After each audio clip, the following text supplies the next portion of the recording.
Hello' নমস্কাৰ সকলোকে। আজি চাওঁ আহক এই কাপোৰযোৰ কেনেকৈ বনালোঁ আচলতে গোটেই ভিডিঅ'টোতো দিব পৰা নাই। এয়া মই ফুল কৰি আছোঁ। লেজি ডিজাইনত যোনটো পাত থাকে সেই পাতটো বনোৱা হৈছে, লগতে ফুল ৰ'জ। এতিয়া কাপোৰ এযোৰ দেখিলে খুব সহজ যেন লাগিলেও তাত বিভিন্ন ধৰণৰ কাম থাকে। যেনেকৈ ধৰক এই ৰিবনে কাম কৰিলে মানে আমি সদায় কি কৰিব লাগে, শেষৰ ফালে ৰিবনডাল কাটি ধুনীয়াকৈ জ্বলাই দিব লাগে, যাতে যোনে কাপোৰযোৰ ল'ব তেওঁৰ ধোৱা মেলাত কোনো ধৰণৰ অসুবিধা নহয়। আৰু যিহেতু ৰিবনটো সকলোৱে জানো কাটিলে মানে কি হয়, অকণমান ওলাই যোৱা চান্সটো থাকে, গতিকে পুৰি দিলে কি হয়, ওলাই যোৱা চান্সটো নাথাকে। গাঁঠিটো মৰা হয় ছিকিউৰিটিৰ কাৰণে। কাপোৰযোৰ যিহেতু এটা দাম দি ল'ব তেওঁলোকে, আমি কেৱল দিয়াটোৱেই মানে মূল উদ্দেশ্য হ'ব নালাগে, তেওঁলোকেও যাতে ইউজ কৰি ভাল পায় সেইটো হ'ব লাগে। এয়া মোৰ পূৰা হৈ গ'ল। নেক্সট মই দহি কৰিছোঁ। কাপোৰযোৰ মোৰ যিহেতু ৰেডি টু ৱেৰ যাব, গতিকে দহিখিনি কৰি দিছোঁ। আৰু দহিত মই এটা কি কৰিছোঁ, পাৰ্ল এটা মণি ইউজ কৰিছোঁ। আৰু ধুনীয়াকৈ sky blue colour, dark colour আছে, তাতে মই যিহেতু কাপোৰযোৰ বগা গতিকে স্কাই ব্লু কালাৰতেই দহিখিনি কৰিম বুলি থিৰাং কৰিলোঁ। যিহেতু ফুল স্কাই ব্লু আৰু লাইট মাষ্টাৰ্ড কালাৰত আছে। বগা কালাৰত মাষ্টাৰ্ড কালাৰটো ইমান বেছি নিজিলিকিব, কিন্তু যদি আমি স্কাই ব্লু কালাৰটো দিওঁ তেতিয়াহ'লে বেছি জিলিকিব। আচলতে কাপোৰ এযোৰ বনালে ডিজাইনটোৰ লগতে কালাৰ কম্বিনেশ্যনটোৰ ওপৰত চকু ৰখাটো খুবেই জৰুৰী। তেতিয়া কি হয়, কালাৰটো যেতিয়া ভাল হয় তেতিয়াহ'লে কাপোৰযোৰ দেখি ভাল লাগে। আৰু ইয়াতে বেকগ্ৰাউণ্ডত কি হয়, মই যিহেতু দহি কৰি থাকোঁতে গান গাই আছিলোঁ, স্পীড কৰি দিছোঁ। আৰু স্পীড কৰি দিয়াৰ কাৰণে আং বাং কিবা কিবি ওলাইছে। বাৰু যি নহওক, ইয়াতহে স্পীড কৰি দিছোঁ, কামখিনি ইমানো স্পীডত নহয়।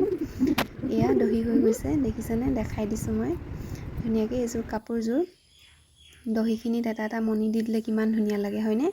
আৰু হালধীয়া টাচটো থাকিবৰ কাৰণে মই কি কৰিছোঁ, দহিখিনিত হালধীয়া সূতাৰে বান্ধিছোঁ, যাতে দুইটা কালাৰৰ অকণমান টাচ থাকে। আৰু ছাইডত মই স্কাই ব্লু কালাৰৰ লেচ লগাই দিছোঁ ধুনীয়াকৈ। কাপোৰযোৰত অকণমান হেভিকৈ ফুল কৰিছোঁ।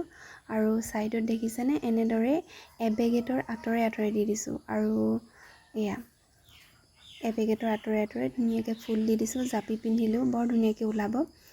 আৰু এয়া ৰ'জ ডিজাইনটো দেখিছেনে, এয়া হৈছে কিন্তু ব্লাউজৰ পিচ দেই। ব্লাউজৰ হাতত এনেদৰে থাকিব।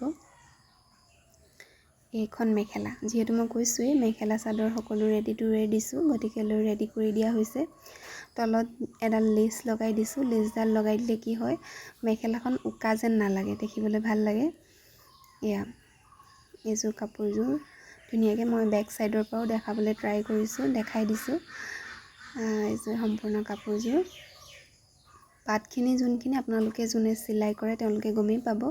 লেজি ডিজাইনৰ ফুলৰ ডিজাইনত মই পাতখিনি দি দিছোঁ। এনেকৈ কৰিলে দেখিবলৈও ভাল লাগে আৰু অকণমান সোনকালেও হয় কাপোৰযোৰ। এয়া আৰু কাপোৰযোৰ কেনেকুৱা লাগিছে বাৰু আপোনালোকে জনাবচোন। কাপোৰযোৰ দেখিবলৈ ভালেই লাগিছেনে বেয়া লাগিছে। আৰু মাজে মাজে মই বুটা দি দিছোঁ, যিহেতু ছাইডত মানে অকণমান ঘনকৈ দিয়া হৈছে, গতিকে মাজৰ বুটাখিনি অকণমান সেৰেঙাকৈ দিছোঁ। কাৰণ যোনে কাপোৰযোৰ ল'ব তেখেত অকণমান আমাৰ ধৰক মাহঁতৰ বয়সৰ মানুহ, গতিকে ইমান বেছি হেভিকৈও দিয়া নাই, কিন্তু একেবাৰে চিম্পুলো হোৱা নাই কাপোৰযোৰ। এয়া দুখনমান ফটো মই লগাই দিছোঁ আপোনালোকৰ আগত, দেখিছেনে এইকেইযোৰ কাপোৰৰ ফটো। পিন্ধিলে মানেতো খুব ভাল লাগিব, কিন্তু মই পিন্ধা নাই কাৰণ সকলোৱে ভাল নাপাবও পাৰে পিন্ধিলে, গতিকে সেইকাৰণে পিন্ধা নাই। আচলতে কি হয়, এনেকুৱা কামবোৰ কৰিবলৈ যথেষ্ট ধৈৰ্য্যৰ প্ৰয়োজন হয়। আজিলৈ ইমানেই, বাই।